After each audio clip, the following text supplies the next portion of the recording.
Hello to chapter 127 of Moby Dick by Herman Melville, and this chapter is titled The Deck. The coffin laid upon two line tubs between the vice bench and the open hatchway. The carpenter caulking, it seems, the string of twisted oakum slowly unwinding from a large roll of it placed in the bosom of his frock. Ahab comes slowly from the cabin gangway and hears Pip following him. "Back, lad.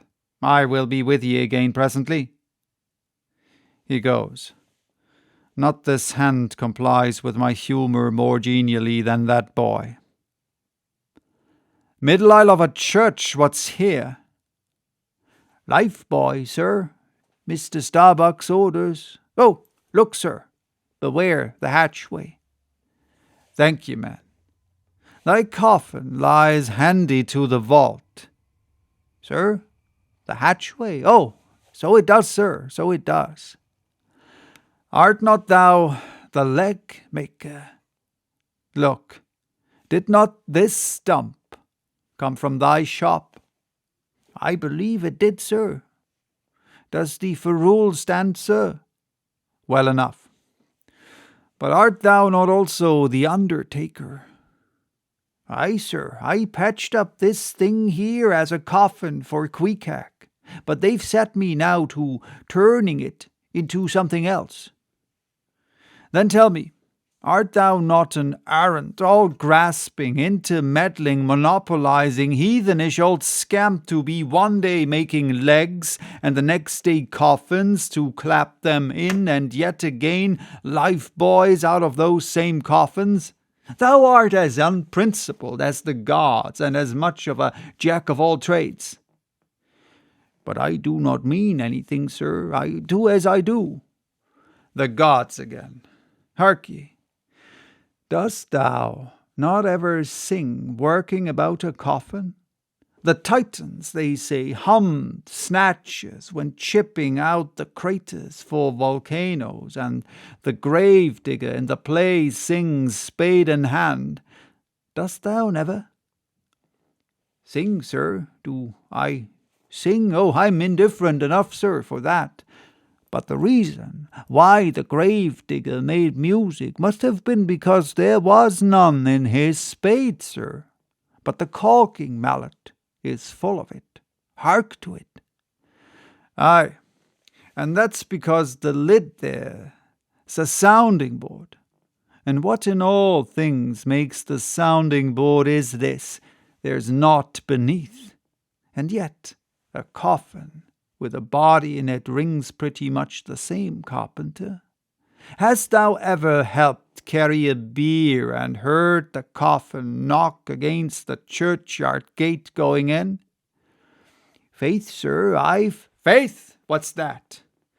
"Why, faith, sir, it's only a sort of exclamation, like, that's all, sir." Go on." "I was about to say, sir, that art thou a silkworm? Dost thou spin thy own shroud out of thyself? Look at thy bosom. Dispatch, and get these traps out of sight." He goes aft. That was sudden, now. But squalls come sudden in hot latitudes. I've heard that the Isle of Albemarle, one of the Galapagos, is cut by the equator right in the middle. Seems to me some sort of equator cuts yon old man, too, right in his middle. He's always under the line, fiery hot, I tell you.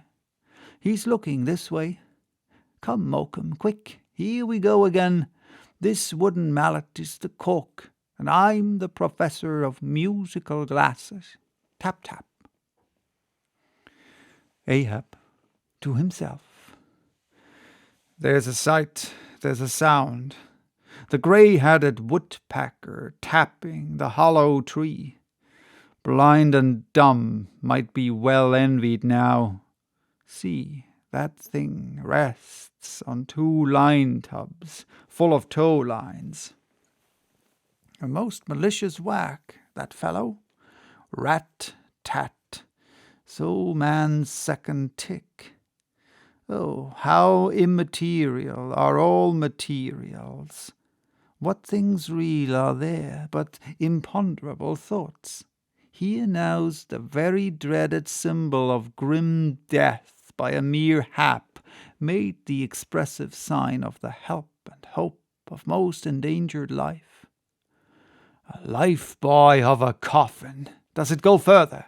Can it be that in some spiritual sense the coffin is, after all, but an immortality preserver? I'll think of that. But no, so far gone am I in the dark side of earth that its other side, the theoretic bright one, seems but uncertain twilight to me. Will ye never have done, carpenter, with that accursed sound? I go below. Let me not see that thing here when I return again. Now then, Pip, we'll talk this over. I do suck most wondrous philosophies from thee. Some unknown conduits from the unknown worlds must empty into thee. So, that was chapter 127. Bye-bye till next time with chapter 128, titled The Pequod Meets the Rachel.